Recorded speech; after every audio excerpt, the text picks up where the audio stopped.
So we mentioned this briefly previously when Avowed launched, but people forget Avowed was at one time a live service like multiplayer co-op game, which is crazy because it didn't end up that way. But this is what's so fascinating about this moment in the industry is that we've had now Avowed, but we also previously had Veilguard, Dragon Age Veilguard, which also started as a multiplayer game. So there's like two of these RPGs that started life as multiplayer co-op games. And then at some point they decided against that and went a different direction. And there's little remnants and tidbits where you can feel that remain. Like I think in Avowed, some of the stuff with companions, for example, I believe the camp that you go to constantly feels super hollow. And I think it's because it originally was going to be where you like matchmake and where you select quests. And I think it was going to be way more important. But in the final version, it's just kind of an afterthought. But, Veilguard had many other issues separate to this that, were remnants of its live service beginnings. But it's always fascinating to me that these things tend to come in pairs, or like when it rains, it pours. When one live service game is greenlit, 15 others are also greenlit. And it just so happens that both of these, made by separate teams, owned by separate companies, ended up sort of figuring out their own path, to different levels of success probably. But it's very interesting to see how it's kind of ended up. In a recent interview with Bloomberg, Avowed director Carrie Patel shed some more light on what seems to have been a challenging development cycle for the venerable RPG studio. Not only was Avowed initially supposed to be a seamless open world, it was going to have a co-op or even live service multiplayer component, and had to be rebooted after 2 years of pre-production. The end result is pretty fantastic though, and DLCs or even a full sequel already seem to be on the table. According to Bloomberg, development on Avowed began in 2018. 2018! What else was going on in 2018? Remember the 2018 era? Everybody wanted to be acquired. Everybody wanted to be bought out. And how do you make yourself appealing? How do you make yourself appealing to somebody who's going to come in and buy you? Well, you've got to show them that you're able to print money. You got to show them that you've got stuff that's going to make a lot of money. And in 2018, how do you do that? Launch a multiplayer game. Greenlight a Redfall. Greenlight an Avowed. A Dragon Age Veilguard. Greenlit around the same time. Greenlight something like Concord. Greenlit right about the same time as well. Or even release something in that same era, like a Fallout 76, which also was greenlit specifically, it seems, to make ZeniMax and Bethesda look more appealing to Xbox because they had a live service offering around Fallout, their biggest IP, so that they would eventually be acquired by, for billions. So it's, it's no surprise, frankly, but it is interesting that right around the same time period, all of these different games started to get greenlit by these different institutions that were trying to make themselves appealing for a big Microsoft buyout probably. But they go on. This was, of course, before Obsidian was acquired by Microsoft, and an initial multiplayer-centric pitch for the game was shopped around to potential buyers. We'd previously heard that Avowed was at one point supposed to be Obsidian's Skyrim, but this is the first we've heard about a co-op multiplayer angle from the RPG, which Bloomberg compared to Destiny. Destiny co-op Avowed seems like a choice. That seems to have been cut by the time Avowed's summer 2020 cinematic teaser, but the development was still a quagmire. At the start of 2021, Avowed's leadership team was replaced, with Pillars of Eternity and Outer Worlds veteran Patel taking over as director. Under Patel's leadership, Avowed was further rescoped to its final open zone design instead of a single seamless open world. Even with Avowed's reboot in 2021, the game still struggled with having to sustain a full team's production duties without having outlined its new direction in a full pre-production period, a process Patel likened to, quote, building the tracks while the train was moving forward. A similar jump into full production with no pre-production phase was one of the largest hurdles faced by Disco Elysium's canceled expansion pack codenamed X7. True. Disco Elysium's story is an absolute dumpster fire, though. If you want to ever see just one of the most tragic stories of mismanagement and scandal, I forget who made it, but there's a documentary on YouTube. If anybody in chat remembers who made it, but there's a really good documentary where somebody went in and like interviewed some of the big movers and shakers between the divide where the company split apart. It's crazy, dude. It's the whole thing is just a dumpster fire disaster. It's really unfortunate, but people make games. Oh yes, I think that's it. That sounds right. Aram, I think you're right. People make game, and it's Disco Elysium. So look that up. People make games, Disco Elysium, fantastic documentary. Highly recommend it. Continuing on, but even after all that, Avowed released to critical praise and initial sales figures Obsidian is reportedly satisfied with. Patella hinted that more is likely on the way in the interview, saying, quote, "Now that we've built this wonderful world and also built this team strength and muscle memory around the content and gameplay in this world, I love to see us do more with it." Patel expressed a similarly positive outlook on DLC in a pre-launch interview with MinMax. Quote, "I'm struck by how many parallels there are between Avowed and Redfall, which similarly came from a beloved single-player studio and started a troubled development prior to its company's acquisition by Microsoft. In Bloomberg's Redfall post-mortem, Arcane Austin employees alleged that they had hoped that Microsoft would step in to cancel or reboot Redfall, but that never happened. And in Obsidian's case with Avowed, the intervention came from the studio's internal leadership." But this is what's kind of funny, is Microsoft allegedly didn't want to step in and cancel Redfall because they wanted to encourage the teams to behave as if Microsoft wasn't even there. They're like, we bought out your studio, so now you're financially comfortable, but now you guys just make the great games you wanted to make already. We're not going to mess with you. They didn't realize that what they were making, they didn't want to make, but oops. So they never canceled Redfall, and they apparently weren't that involved with it. There was even a story where Phil Spencer said that their internal reviews for Redfall were significantly higher than the final review scores were, which is also really interesting that they were doing internal reviews that were quite positive and the final reviews were atrocious. So it's really bizarre, that whole debacle. But I think the lesson from that, at least for them, should have been not to listen to like the most hardcore die-hard fanboys who were glazing the game saying Redfall was gonna be the next future monster release from Xbox. Instead, they should listen to people who are more critical and not just trying to like blow smoke up their butts.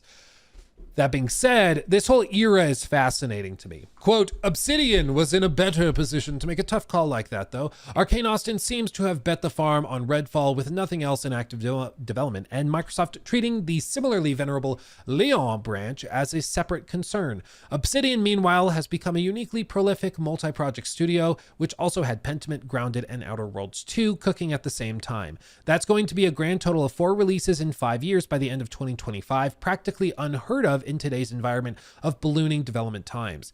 That lessened the need for Avowed to make it to market come hell or high water and be a smash hit for the studio to survive. Obsidian could afford to reassess and reboot the project, an example of the studio's ambitious 100-year plan in action." I think Obsidian actually at this point is one of the most impressively, like, I don't know, maybe it's just, they're able to manage scope really well. And that's been a thing that very few studios are able to do in the 2020 era, where you have a ton of games that are coming out that cost $300 million and will literally never be able to break even. And, you know, a game like Pentiment is not for everybody. A game like Grounded is not for everybody. Even, you know, Avowed is not for everybody. But because they are not making these games into these massive behemoth AAA things, they can afford to have it perform a little less. Like if Avowed cost them $200-300 million to make, and they spent another $100 million on marketing, yeah, it wouldn't work. It would not turn profit. Like there's just no way that could work. But because they keep things tighter in scope, it can work. For Pentiment, it's like a very niche, very specific thing that they were trying to do that's very abnormal and different. But because of that, it ends up being phenomenal and great.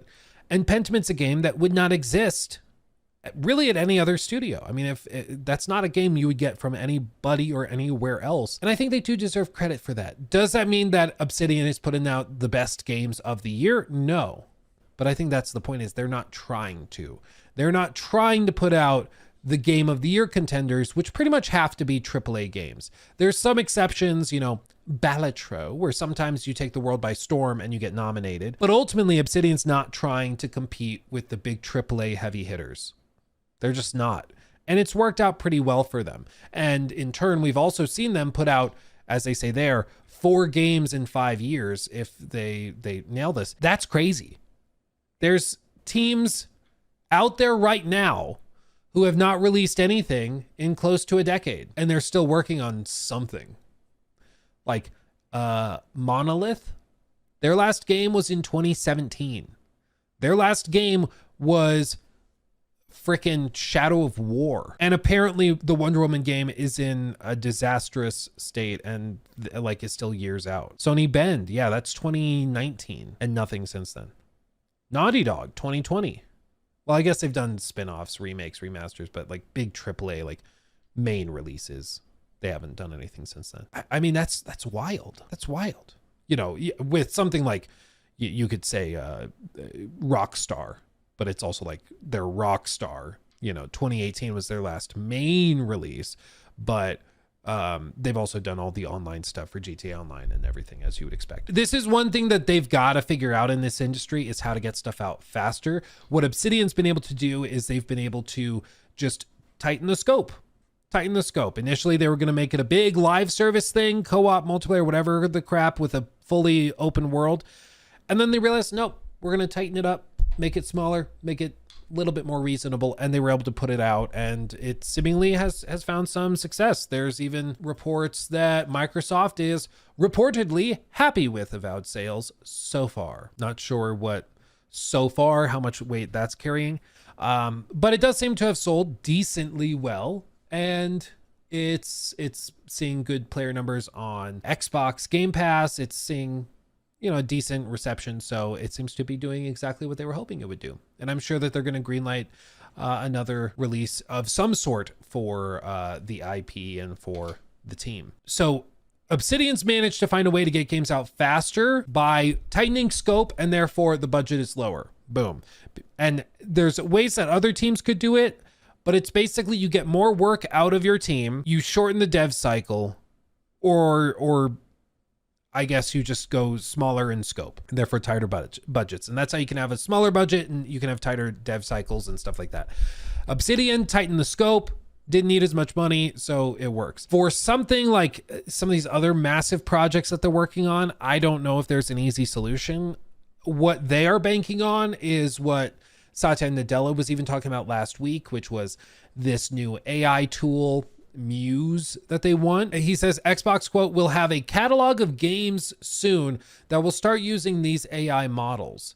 He says, we're going to train these models to generate and then start playing them. In fact, when Phil Spencer first showed it to me, he had an Xbox controller, and this model basically took the input generated and the output based on the input, and it was consistent with the game. That to me is a massive moment of wow. It's kind of like the first moment we saw ChatGPT complete sentences, or DALL-E draw, or Sora. This is one such moment. In other words, they want to use these AI models to like just build the games and save a ton of time and money. Actman had quite the, I think, a reaction most gamers had, which I think is probably fair. So time will tell. Time will tell how this actually pans out. But all these big executives, they're all trying to find ways to cut corners. They're all trying to find ways to tighten the scope and budgets and to put these things out faster and cheaper. And whether it works or not, time will tell. But my expectation is that we're going to get a handful of these AI-inspired games in like 3-4 years, maybe even faster, maybe in the next like year and a half, 2 years. And some of them are going to be so hilariously awful. It's going to be Forspoken dialogue on crack. I mean, it's going to be unbelievable that anybody put this out, and we're going to make fun of it, and it's going to be really stupid and really funny and cringe. And then they'll get better, and they'll get better, and they'll get better. And eventually maybe the tools do get to the point where you can't really tell the difference. But I do fully expect that, especially in the short term, the first few iterations of this are going to be cringe as hell. But I think what they're banking on is that the average consumer isn't able to tell. And they might not be wrong, unfortunately. Like if the average consumer can't tell the difference between an AI generated piece of concept art, or, you know, like in Call of Duty where they have some skins or they have some stuff that's been built by AI, if the average consumer can't tell the difference, like they don't care what you and I think. Like, we're the diehards, but we're not spending like 96% of all the money in these games. 96 of all the money in these games is coming from the casual crowd that's not watching YouTubers, not watching streamers. They just are booting up Call of Duty when they get off work at the end of the day. And that's all they really are concerned with trying to pass the smell test with. That's all they really care about. They just need to get it past the casual crowd, and then they consider it to be good enough. And I think we're probably going to start to see this stuff really creep up in the next year or two as these AI tools become more prevalent. Like if they're just wanting to use ChatGPT to summarize emails so they don't have to read through the memos that executives send them, I don't think any of us will throw a fit over that.